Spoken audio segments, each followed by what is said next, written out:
The front door didn't slam. It sighed the way old wood sighs when it knows every hand that's turned its knob. I stood in the foyer with one heel dangling from my fingers and the other still on my foot, scanning the console table for my keys. The scent in the air was familiar. Adrian's aftershave layered over laundry detergent and the faint powdery note from the lilies I'd bought on Wednesday. Sunlight slid across the stairs in narrow bands, catching dust like snow. A tiny pulse started at the base of my throat, the kind you get when a thought you've avoided all week pushes its way forward. I told myself I was only here to grab the keys and go to my mother's birthday lunch, nothing more. Still, I slipped off the second heel and held my breath, listening to the hush that eased down from the bedroom like a closed mouth. Before I go any further, tell me where you're listening from in the comments. And if you want more true family justice stories, tap like and subscribe so we can keep bringing you the ones that end with dignity restored. My name is Lauren, and for most of my life, I believed in tidy definitions. Daughter, sister, wife. The reliable one who kept calendars straight and brought the extra sweater just in case. I was raised in a split-level ranch on the edge of town where my father left before sunrise and came home with grease on his knuckles, and my mother kept a house that smelled like coffee and lemon oil. Brielle and I grew up as the twins born a year and a half apart, but dressed to match in photos, the kind of closeness that's charming from the outside and complicated when you're the one trying to breathe. I married Adrian because he felt steady. He knew how to book a reservation without asking how to tip generously. How to tuck a blanket around my legs when a movie turned chilly. Our life looked right from the curb, 2 salaries a starter home with a stubborn hydrangea bush, and Sunday dinners where my mother watched us all with that clipped smile that never quite reached her eyes.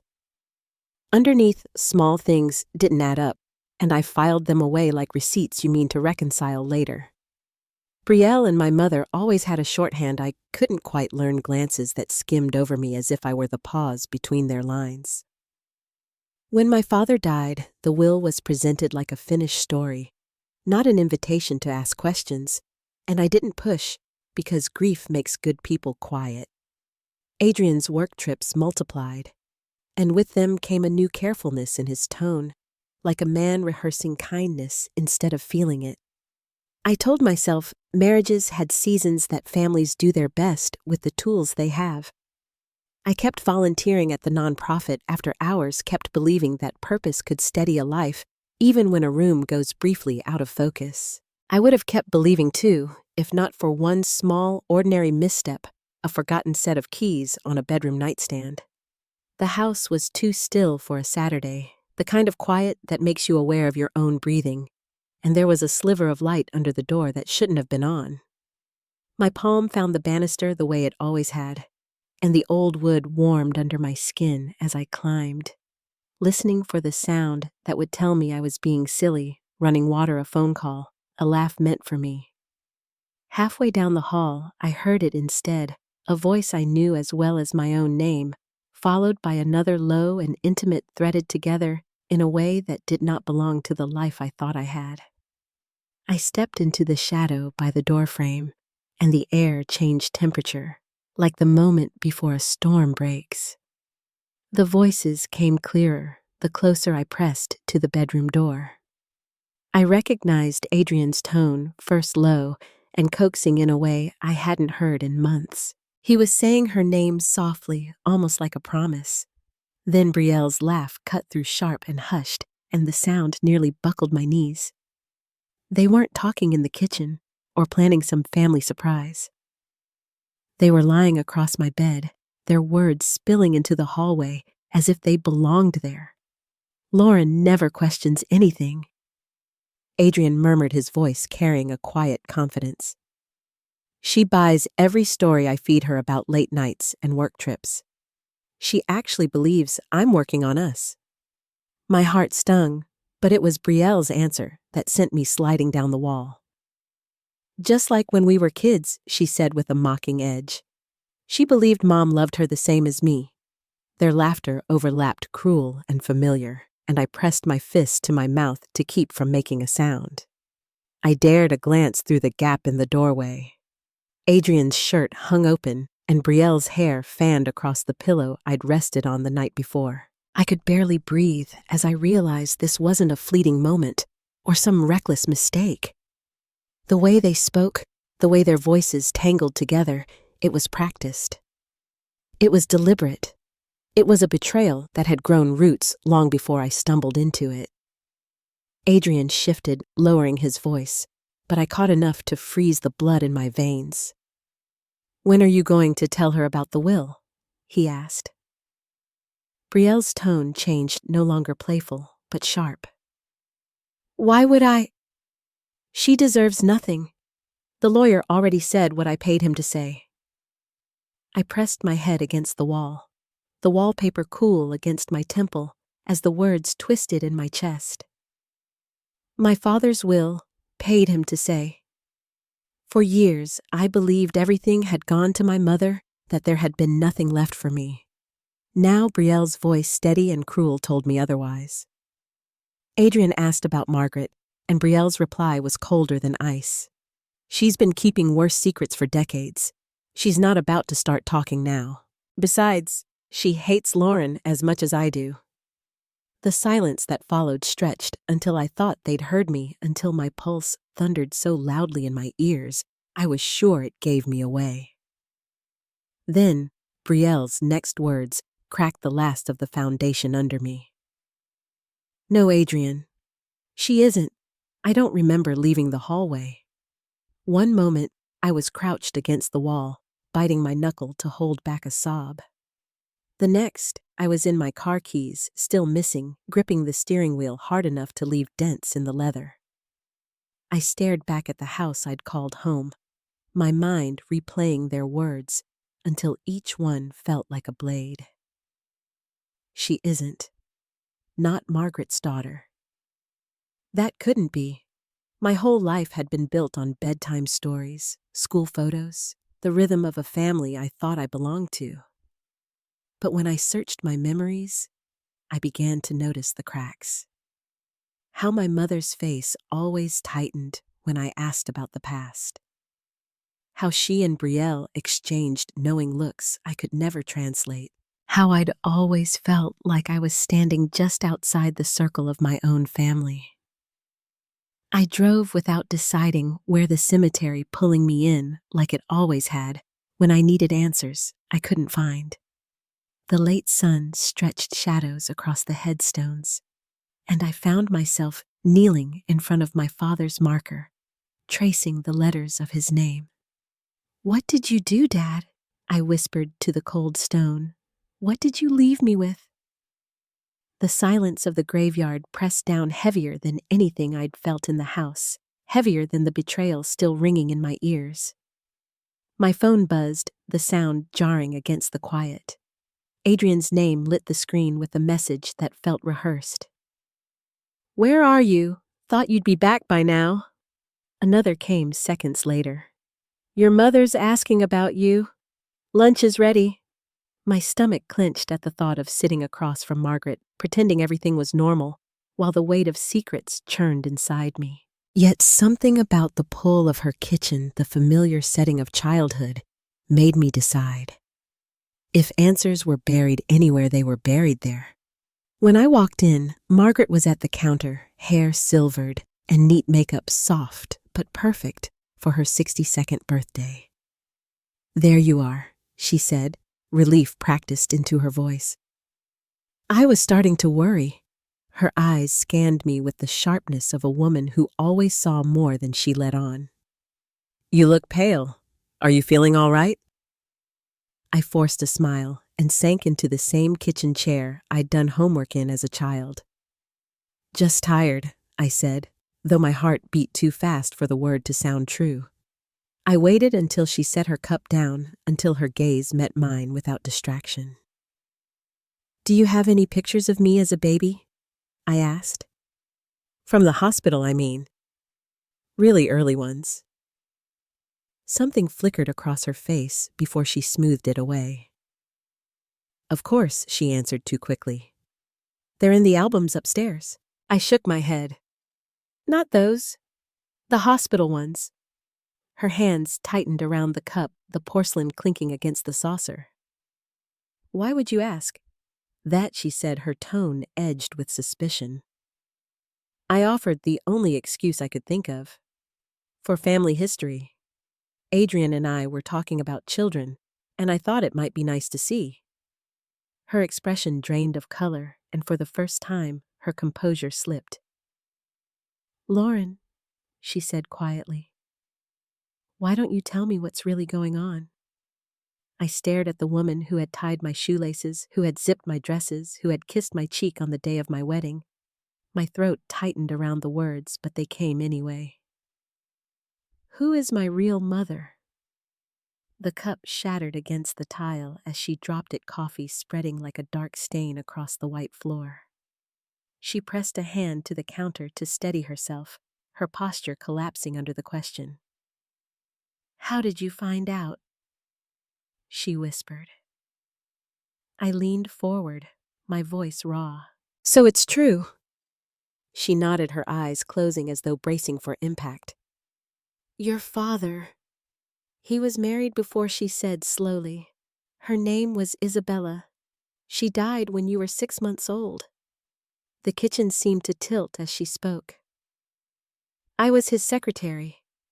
We'd been involved. When Isabella died, I took you in.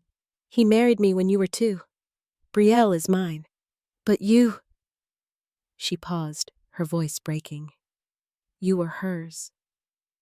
I couldn't breathe, couldn't stop the wave of nausea that rolled through me. The twinship I'd believed in my whole life was a story told for convenience. I wasn't Margaret's daughter. I was the shadow of a woman they rarely mentioned, a woman whose name I had never been allowed to claim. My hands shook as I pressed them against the table. And the will? What about that? Her face blanched further. What about it? What did it really say?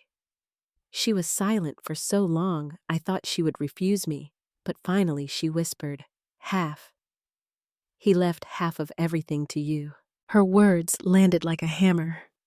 For years, I'd lived as though I had nothing. Now, in this moment, I understood why. You told me there was nothing, I said, my voice trembling. She shook her head. I told you what I needed to tell you. Betrayal needed security. She needed to know she was cared for. You were strong. You didn't need it. I laughed, the sound harsh in my throat. So I was punished for being strong, for being hers. I pushed my chair back, the legs scraping the tile, and stood on legs that barely held me. I need to see it, I said. The original will. My real birth certificate. Margaret sagged, her shoulders folding in as though the weight of 30 years pressed down at once. In your father's study, she said softly. Behind the bookshelf. The safe. Her voice followed me as I walked through the house I'd never truly belonged to. Everything I did because I loved him, she called after me. I turned at the doorway and looked back at her, the woman who had stolen a place in my life that was never hers to take. And what about Isabella? I asked. Did you love her too while you were sleeping with her husband? Her face crumpled and she whispered something that made my stomach hollow. She was dying anyway. The words cracked the last piece of me that had tried to excuse her. In that moment, something cold and steady took root where the naive daughter had been. For the first time, I saw clearly who I was and what had been stolen from me. And I knew I was going to find the proof myself. The bookshelf in my father's study gave way after a hard tug, revealing the narrow safe built into the wall. My hands trembled as I spun the dial, entering the date Margaret had whispered through pale lips, his birthday. The lock gave with a metallic click, and the door creaked open to reveal stacks of folders and bundles of papers tied with fading ribbon. The air inside smelled faintly of dust and old leather, like something that had been sealed away far too long. I reached for the first file, my heart pounding, as though it already knew the weight of what I was about to find. The documents were blunt, their truth impossible to deny. My birth certificate bore a name I had never been allowed to speak aloud, Isabella Maria Santos, written neatly in the space where mother belonged. I traced the letters with my fingertip, as though touch might bring her closer. Next was my father's will, written in his own steady handwriting, leaving half of everything he owned to my daughter, Lauren Child, of my beloved first wife, Isabella. The words blurred as tears welled, but they weren't tears of relief. They were sharp, bitter, and carried the sting of years stolen from me.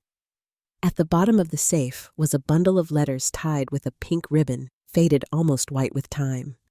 My hands shook as I untied it and unfolded the first page. My dearest Lauren. It began, the handwriting steady, but weighted with regret. If you are reading this, then I am gone, and I pray that Margaret has found the courage to tell you the truth. The words blurred again, but I forced myself to keep reading. He wrote of my mother, Isabella, how she was kind, brave, and endlessly devoted to me in the short months she had before death took her. He confessed to cowardice, admitting he should have told me himself, but had hidden behind Margaret's insistence that the past stay buried. Each page pulled at something deep inside me, like threads unraveling a garment I had worn my whole life. There were more letters, each one holding pieces of a life I'd never known. He described how Isabella would sing lullabies in Spanish, how she'd cradle me for hours, even when her strength was failing. He wrote of promises made to her that one day he would tell me about her, show me her photographs, give me the jewelry she had set aside for me. He hadn't kept those promises, and instead, he had let Margaret shape my life in silence and shadows. The last letter wasn't addressed to me at all, but to Margaret. In it, he begged her to treat me with kindness, to remember that I was innocent of the choices they had made. Don't make her pay for our sins, he had written. Don't let bitterness be her inheritance. I sat in the study for what felt like hours, the letters spread across my lap, my body shaking under the weight of every revelation. Margaret had known. She had hidden the truth, buried it beneath her own guilt and resentment, and in the process stolen not just money, but the story of who I was. I thought of Betrayal, the smirk in her voice, as she mocked me with Adrian, the way she had spoken of inheritance, as though I were undeserving. The hatred in her tone suddenly made sense. She wasn't my twin. She wasn't even my sister. She was Margaret's daughter, and I was Isabella's. I gathered the letters and documents, holding them close as I rose. My legs felt unsteady, as if I were learning to walk again. When I stepped back into the living room, Margaret was waiting, her hands folded tightly in her lap, her face streaked with tears. "Did you read them?" she asked, her voice small.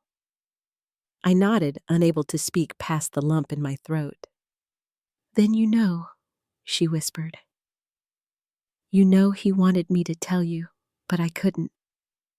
Every time I looked at you, I saw her.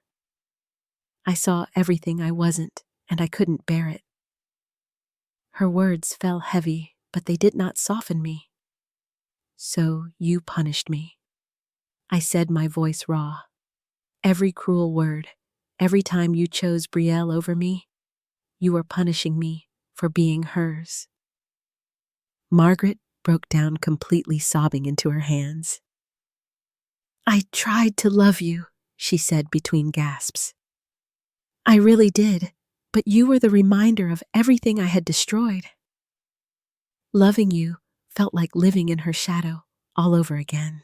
I felt pity rise for a moment, but it was quickly drowned by the rage still burning in my chest. "You let me believe I was less than I said quietly. You let me believe I wasn't worth the truth."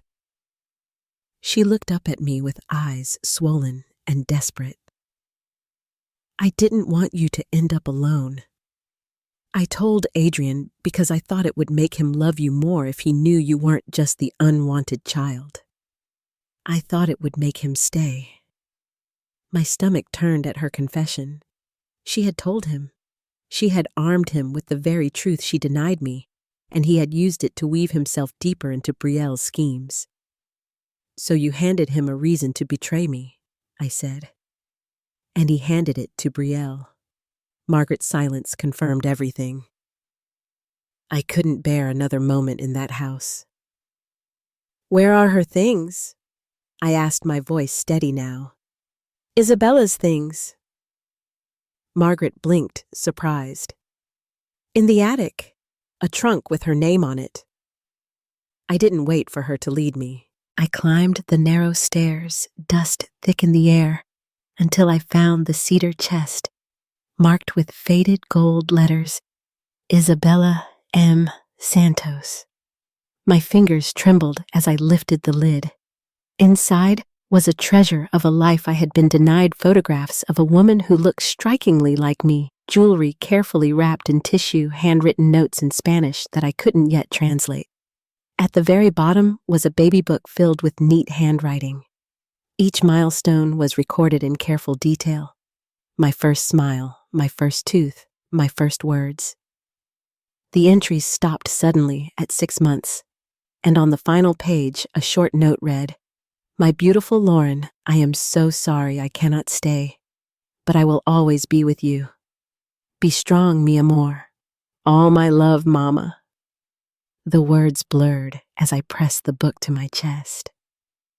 This woman, this stranger I had never been allowed to know, had left behind proof that she had loved me fiercely. Tears slipped down my cheeks, not from weakness, but from something deeper, a grief that had been denied for nearly 3 decades.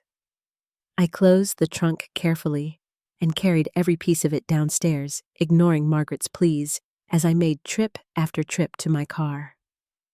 She followed me, begging me to reconsider, but I was finished listening to excuses.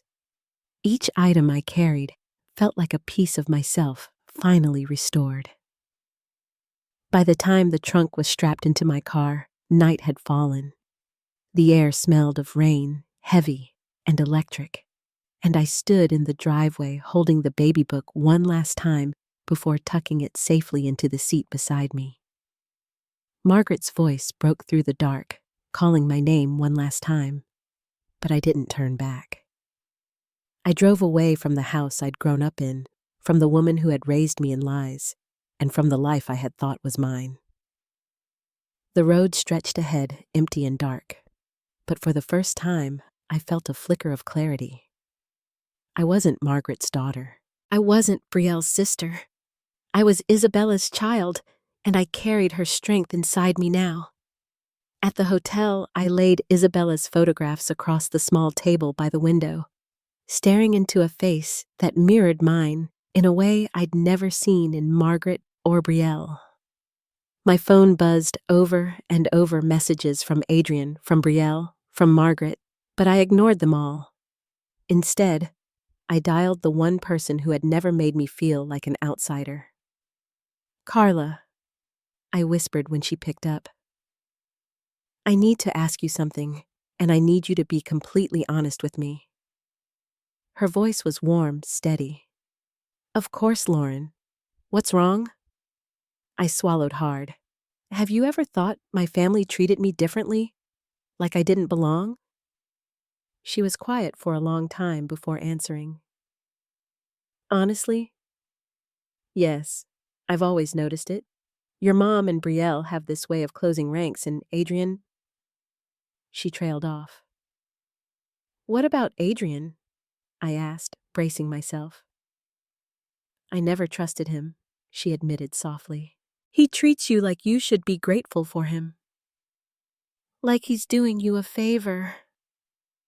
Her words struck deep because they echoed what I had been too blind to admit. My hands shook as I pressed the phone tighter to my ear. "Carla, I need your help. I need to know what law firm handled my father's estate. I need to know what they hid from me." She promised to make calls, to dig quietly, and her steadiness wrapped around me like a shield. For the first time in days, I felt a sliver of hope. I wasn't alone in this. I had allies. I had truth on my side. As I hung up and stared at Isabella's photograph, something inside me settled. The pain was still sharp, but underneath it was resolve. They had stolen my past, but they would not steal my future. The night after I carried Isabella's trunk out of Margaret's house, I sat cross-legged on a stiff hotel bed, with photographs scattered around me. In one, Isabella was holding me close, smiling with eyes that looked almost identical to mine.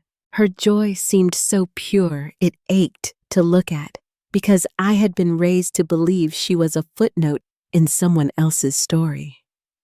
For the first time, I let myself whisper the word, "Mama," into the silence, and it didn't feel like pretending. That word had been buried under Margaret's bitterness for 28 years, and now it rolled off my tongue with quiet certainty. My phone vibrated on the nightstand again and again, messages from Adrian Brielle and Margaret filling the screen with rehearsed concern and sharp demands. I turned it face down, letting the buzz fade into background noise. Instead, I picked up the baby book and read every entry, twice my chest tightening with each line of Isabella's handwriting. The milestones stopped abruptly at 6 months, but the last note, her shaky farewell, held more love than I had felt in my entire childhood. I pressed the page against my cheek until the paper warmed, and in that moment, grief and strength fused into something unshakable. I wasn't going to beg for answers anymore. I would gather proof piece by piece until no one could deny me again. The next morning, sunlight spilled across the hotel curtains, harsh and uninvited. I reached for the phone and called Carla. She arrived an hour later with takeout coffee and a concerned look. "You didn't sleep, did you?" she asked, setting the cup in front of me. I shook my head. I couldn't. I kept reading the letters. He admitted everything about Isabella, about Margaret, even about the will. Carla pulled a chair close, her voice steady. "Then you have what you need. Now it's about what you do with it." Her certainty steadied me, and I slid the documents across the table for her to see. She sifted through them carefully, her brow furrowing deeper with every page. "You need a lawyer, Lauren," she said at last. "Not just any lawyer. Someone who knows how to handle fraud and estates." I nodded slowly. "Do you know anyone?" "My cousin Miguel does estate law," she said. "But he's in another city. He suggested a woman here in town, Cynthia Valdez. She doesn't scare easily." The name alone gave me a flicker of hope.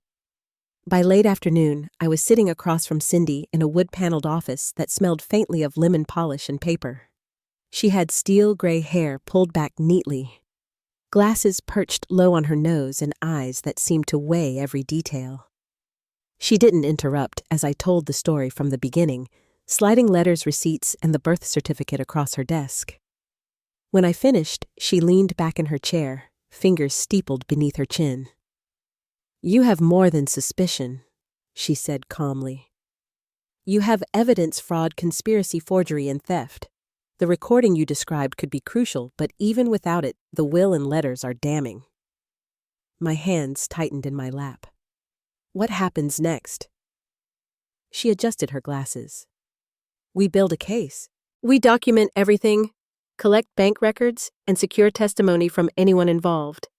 It won't be quick, but it will be thorough." For the first time in days, I exhaled without trembling. I left her office with a folder of instructions and a mind buzzing with clarity. Yet when I returned to the hotel, Adrian was waiting in the lobby, leaning against a chair as though he had every right to be there. His eyes found me instantly, a mix of worry and calculation flickering across his face. "Lauren," he said, stepping forward. "Please, we need to talk." I kept walking toward the elevators, but he followed, lowering his voice.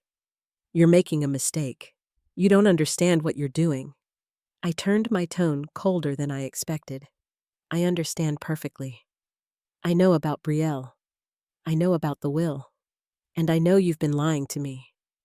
His jaw tightened, but he forced a soft tone. This isn't just about us. That money, it's gone. It's been invested, spent. Even if you fight, there's nothing left to recover. His words slid off me like water over stone. Then you'll all have to pay it back, I said. Every cent. The mask slipped and something hard flashed in his eyes. You'll destroy your family, he hissed. I stood taller, refusing to flinch. They destroyed me first. He stared for a long moment, then exhaled sharply, muttering under his breath as he walked away.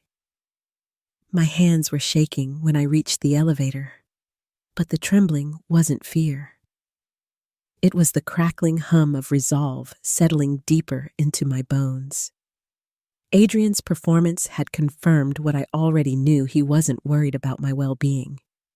He was worried about losing what he had stolen. That night, I laid out every piece of evidence across the hotel bed like a puzzle. The birth certificate, the original will, Isabella's letters, even the photographs, all of it told a story Margaret and Brielle had buried beneath lies. I whispered each of their names aloud, steadying myself. Adrian, Brielle, Margaret. One by one, I was going to make them face the truth they had twisted for decades. For years, I had been the quiet daughter, the grateful sister, the accommodating wife. That woman no longer existed. Isabella's daughter did. As I closed the folder and turned off the light, the room sank into silence. I lay on my back, eyes fixed on the ceiling, listening to the rhythm of my own breathing. Sleep didn't come easily, but when it did, it was heavy and dreamless. In the morning, I would keep moving back to Cindy, back to gathering proof, back to every step that would lead me toward justice. For the first time since that moment outside the bedroom door, I felt certain of one thing. The truth was mine now, and I wasn't going to let it slip away again. Cindy's plan was straightforward, but required patience. She wanted to secure every record, every testimony before filing anything formal. My part was to stay quiet, keep my head down, and collect proof wherever I could. That night, I sat with Carla at the hotel, a small recorder lying between us on the table. Its red light blinked tiny but powerful, a reminder that words once spoken could not be taken back. Carla leaned forward, her eyes steady. "You're sure you want to do this?" I nodded. "They'll never admit anything if I ask them directly. But if I act like I know less than I do, they'll get comfortable. That's when they'll slip." She exhaled slowly, tapping her fingers against the table. "Then you need to be careful. Don't let anger push you too far. Make them believe you're still the same Lauren they underestimated." I slid the recorder into my purse and zipped it shut. That's exactly what I intend to do. The next evening, I invited Margaret and Brielle over under the guise of repairing things. I told them I regretted how emotional I'd been at Mom's birthday lunch, that I wanted to apologize. Adrian, suspicious but eager to maintain appearances, insisted on being there too. When they arrived, I greeted each one warmly, offering glasses of wine before leading them into the living room.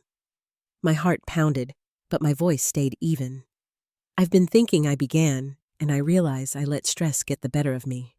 Families can be complicated, but maybe we can find a way back. Margaret's shoulders softened, relief flashing across her face. Brielle crossed her legs, her gaze sharp. Adrian leaned forward, feigning concern.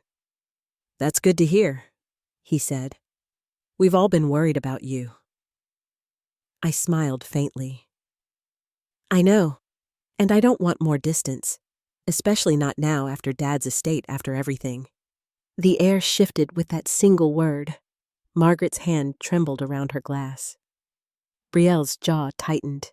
Adrian cleared his throat. "What about the estate?" he asked carefully. I let a pause stretch, then added, "I just keep thinking about how hard it must have been for you, Mom. Sorting everything out after Dad passed. All the paperwork, all the decisions." Margaret nodded quickly. "It wasn't easy. Your father was secretive with money. It took months to organize." I tilted my head. "Do you think you found everything? All the accounts? All the documents?" Her eyes flickered away for just a moment. "I believe so," she said. "Why do you ask?" I set my glass down. "Because I found some papers in his study." "Letters." Adrian's voice cut in fast. "Not this again. Lauren, you're letting grief cloud your memory." Brielle's tone sharpened. "You're imagining things. Dad left everything to Mom. We were all there." I leaned back, letting their panic build. "Were we? Or were we there for a performance?" Silence fell heavy. Margaret's face grew pale. Brielle's glare hardened.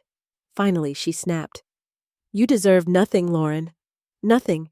That's why Dad did what he did." Her words hung in the air, sharp as glass. Margaret hissed her name, but it was too late. The damage was done. I looked at each of them in turn, letting the weight of their own words settle. "So it's true," I said softly. "You lied to me. You lied about who I am, about what Dad left me, about everything." Margaret's voice cracked. "I was trying to protect you." I met her gaze steadily. "No, you were protecting yourself." I let the silence stretch before standing. "I want you all to know something," I said, my tone calm but unyielding. "I've recorded this conversation. Every word, every admission. I have the will, the letters, the receipts, and the testimony of the lawyer who helped you hide it." Adrian shot to his feet, panic flashing in his eyes. "Lauren, don't do this. We can work it out." Brielle's face twisted. "You wouldn't dare." Margaret's tears spilled freely, her voice trembling. "Please don't ruin us."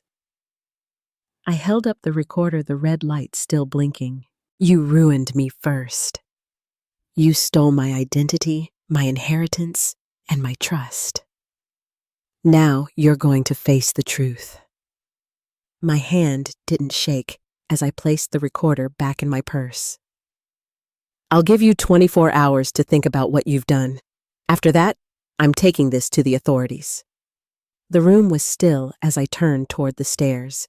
"And Adrian," I added without looking back, "I want you out of my house tonight.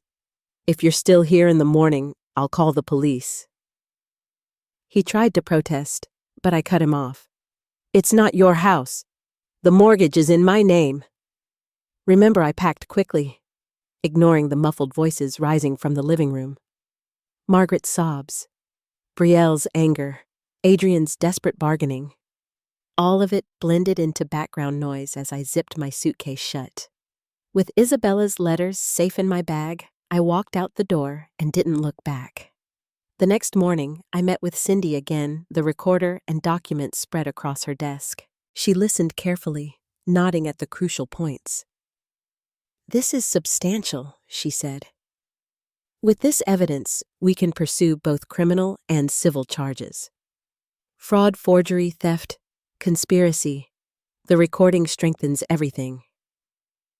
I exhaled slowly. "How long will it take?"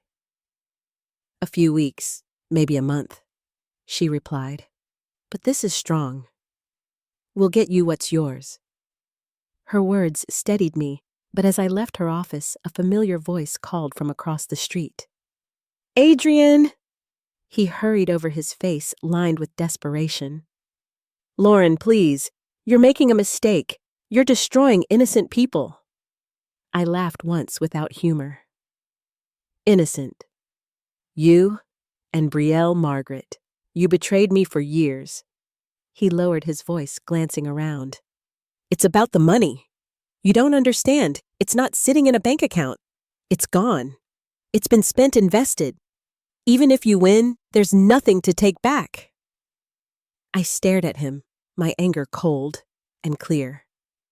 Then you'll all have to find a way to repay it. His expression twisted cruelty surfacing.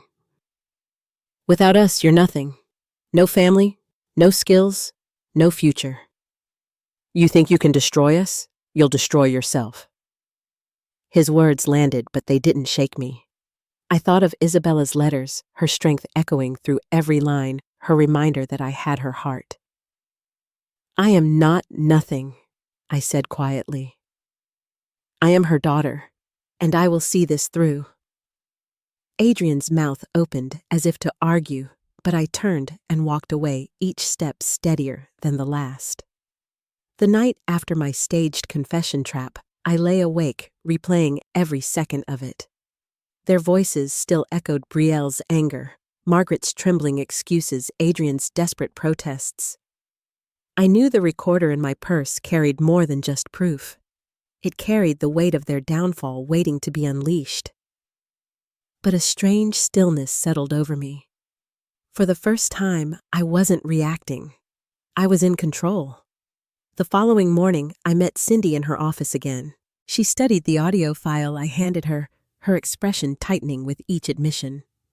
When it ended, she pushed her glasses higher on her nose. "This is damning," she said. "Not only did they acknowledge the will, they admitted to fraud and collusion. With this, prosecutors will have no choice but to investigate." My throat tightened. "So it's finally happening." Cindy's voice was firm. "Yes, but you need to be prepared. Once this surfaces, they'll come at you with everything they have.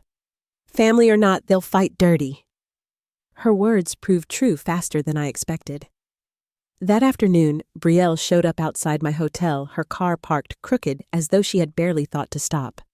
She stormed into the lobby, her heels clicking sharply against the tile, her face tight with fury. "What did you do?" she hissed, grabbing my arm. I pulled free, my voice steady. "I did what you never expected me to." I listened. I recorded, and I kept the truth. Her eyes flashed. "You'll ruin all of us. Do you really want to drag our family name through the mud?"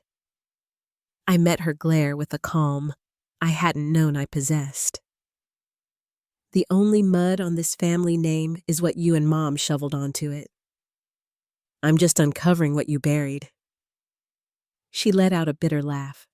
"You always were dramatic. You think Dad would have wanted this? You think Isabella would be proud of you?" The mention of my mother's name cut deep, but instead of faltering, I held my ground. "Yes," I said softly, "because I'm finally standing up." Later that week, Cindy arranged for me to meet Robert Kellerman, the lawyer who had concealed the original will. He arrived in a beige suit, his hair thinning, his eyes darting nervously. At first, he tried to posture. "You don't know how complicated these things get," he said, avoiding my gaze. But when Cindy leaned forward and mentioned disbarment, his facade crumbled. It was Margaret, he confessed. "She pressured me, paid me off to draft a secondary document. She said it was for the best that you'd be taken care of another way." He rubbed his forehead. "I regret it, but I can't undo it now." Cindy's tone was ice. "You can testify, and you will."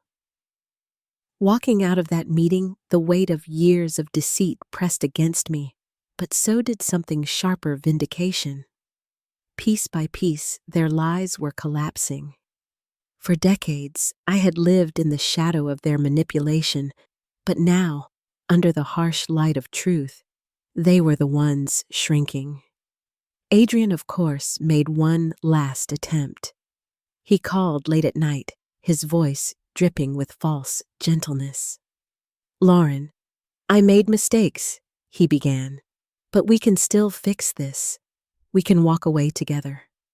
Forget the money. Forget Brielle. Forget Margaret." His words rolled over me like smoke meant to confuse a cloud. I waited until he paused, then answered with calm clarity. "You already chose your side, Adrian. You chose lies, betrayal, and greed. There's no walking away from that." I ended the call, and for the first time, I didn't feel the tug of his manipulation. Only relief. Days later, the confrontation I had dreaded finally arrived.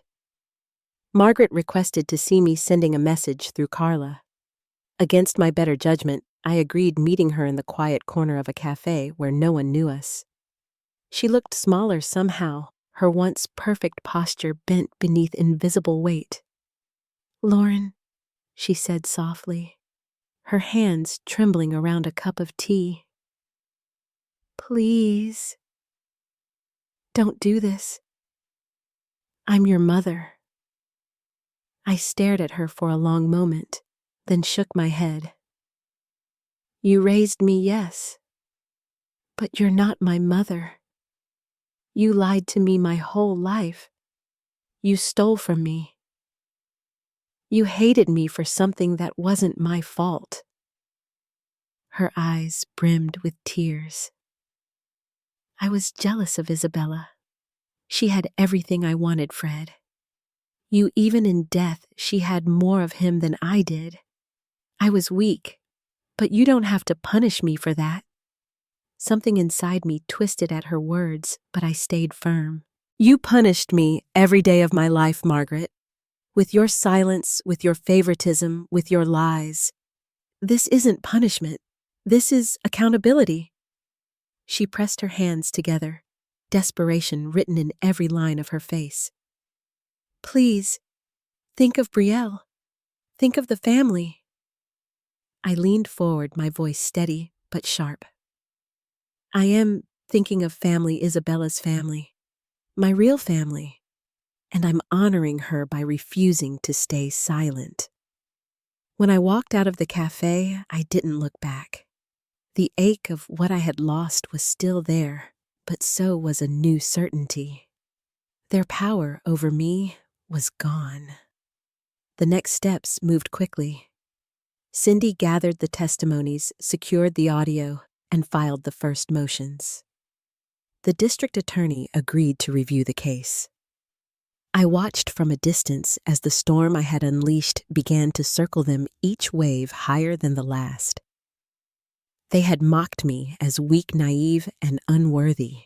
But now, every word, every secret, every stolen piece of my life was coming back to them with the weight of truth.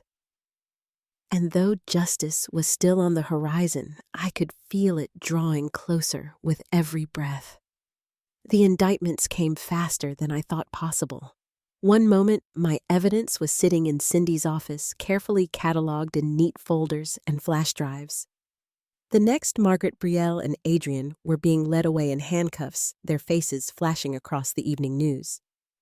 Fraud, forgery, conspiracy, and theft, words that cut like cold steel, not only because they described what had been done to me, but because they were now stitched permanently to the people who had raised and betrayed me. I watched the broadcasts from my hotel room, the glow of the television painting the walls in a harsh, flickering light, and for the first time in weeks, I felt a measure of safety. The truth was no longer mine to carry alone. It belonged to the law now. But the relief was complicated. Each arrest set off a wave of calls and texts from relatives I hadn't spoken to in years. Some offered sympathy. Others demanded explanations. A few accused me of tearing the family apart. I didn't answer any of them. Instead, I met Cindy at the courthouse, where the district attorney's staff walked us through what would happen next. The charges were strong, they said. The recording I'd made was devastating, and Kellerman's sworn statement tied it all together. "They won't be able to wiggle out of this," Cindy assured me. I wanted to believe her, but part of me knew how slippery they had been all my life. Detective Maria Santos reached out a few days later requesting a meeting. We sat across from each other in a small interview room at the precinct, the air humming with the faint buzz of fluorescent lights. She slid a folder toward me. "Lauren, this isn't just about fraud anymore." We reopened the file on Isabella's death. My throat tightened at the sound of my mother's name. Maria tapped the folder gently. "The safety deposit box you found, it changes everything. The medical records, the investigator's notes, that letter. They strongly suggest her accident was staged." I stared at the folder, but couldn't bring myself to open it. "So, you're saying my father murdered her?" Maria's voice was steady, but compassionate. "We can't say that yet, but it's where the evidence is pointing.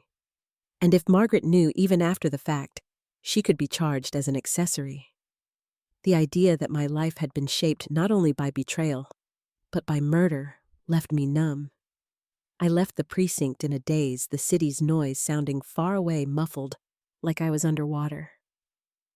Carla found me sitting on the steps outside my hotel later that evening, my phone forgotten in my lap. She wrapped her arms around me without asking any questions, and only when I felt her warmth did the tears finally come. "She was planning to take me away," I whispered. "My mother wanted to leave, and he killed her for it." Carla held me tighter. "And now you know. That truth is yours to keep safe." The preliminary hearing arrived 2 weeks later. I walked into the courthouse flanked by Cindy and Carla, my pulse hammering in my ears. Margaret sat at the defense table in a plain suit, her hair pulled back severely, her eyes hollow. Brielle leaned stiffly beside her, still trying to mask her fear with disdain. Adrian in shackles avoided my gaze entirely. The judge called the room to order, and the attorneys began outlining the charges. Every word felt like it was being carved into stone. At one point, Margaret looked over her shoulder, her eyes meeting mine. For the briefest moment, I saw not the woman who had lied to me for decades, but someone aged and broken, begging silently for mercy. I didn't return the look. After the hearing, Cindy led me into a quiet conference room. "You need to prepare yourself," she said. "Trials move slowly, but they've lost the ground they thought they had. The DA is confident. Still, they might try to negotiate." I leaned against the wall, exhausted. "Negotiate what?" "They stole my inheritance. They conspired to cover up a murder. What is there to negotiate?" Cindy's expression softened. "Sometimes it's easier for the state to accept a plea than drag out a trial. But remember, this isn't just about punishment. It's also about you reclaiming what was stolen." That night, I sat in the hotel with Isabella's letters spread across the bed. Her handwriting, looping and elegant, carried a life that had been silenced too soon. In one, she wrote about my first laugh, how it filled the house with light. In another, she begged whoever found the letter to tell me that I was loved beyond measure. Reading them, I realized that no verdict could give me back what was lost. But justice, however imperfect, could at least close the circle. The weeks that followed blurred with motions, depositions, and endless meetings. Each time I walked into Cindy's office, I felt the old Lauren, the quiet, accommodating one, slip further away. In her place stood someone my mother might have recognized, determined, clear-eyed, unwilling to be silenced. And yet, when the prosecutor announced that Isabella's body would be exhumed, a fresh wave of grief crashed over me. The thought of her resting place disturbed, her memory pulled into the harsh light of evidence felt like another violation. Still, I agreed. If that's what it takes, I told Maria, then do it. The arrests had already shattered what little was left of my family's reputation. Neighbors whispered. Old friends distanced themselves. Even acquaintances from my nonprofit looked at me with a mixture of pity and curiosity. But I kept going, one step at a time, guided by the knowledge that the truth was worth the isolation. Late one evening, Carla asked me quietly, "Do you ever wish you hadn't found out?" That you'd never gone upstairs for your keys? I thought about it for a long time. No, I finally said. Because lies are cages, and I was never meant to live in one.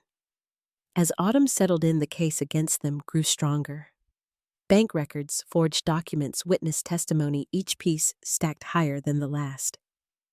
Margaret's attorney filed motion after motion, but none could undo the recording I held, or the paper trail Kellerman had left behind.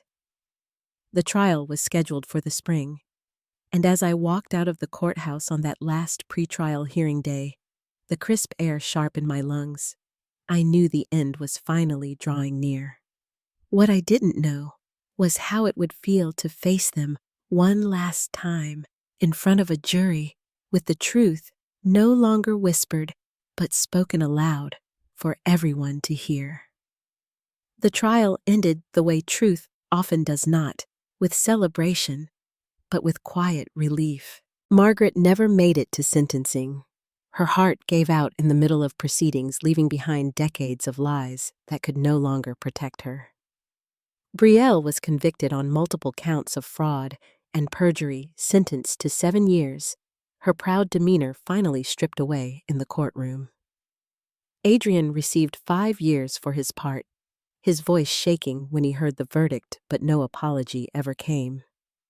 Watching them led away, I didn't feel triumphant. I felt free. The civil court ruled in my favor, awarding restitution for what had been stolen. Properties were sold, accounts were emptied, and for the first time, what belonged to me returned to my hands. It wasn't the money that mattered, it was the acknowledgement. The law had said out loud what I had known in silence for too long. I was not invisible. I was not naive. I was not the outsider they tried to convince me I was. When investigators confirmed what Isabella's letter suggested, that her car had been tampered with, that her accident was staged, the grief cut deeper than any courtroom victory could soothe.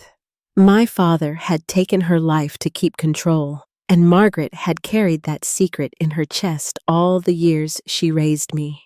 Yet even in the shadow of that truth, Isabella's presence felt stronger than ever.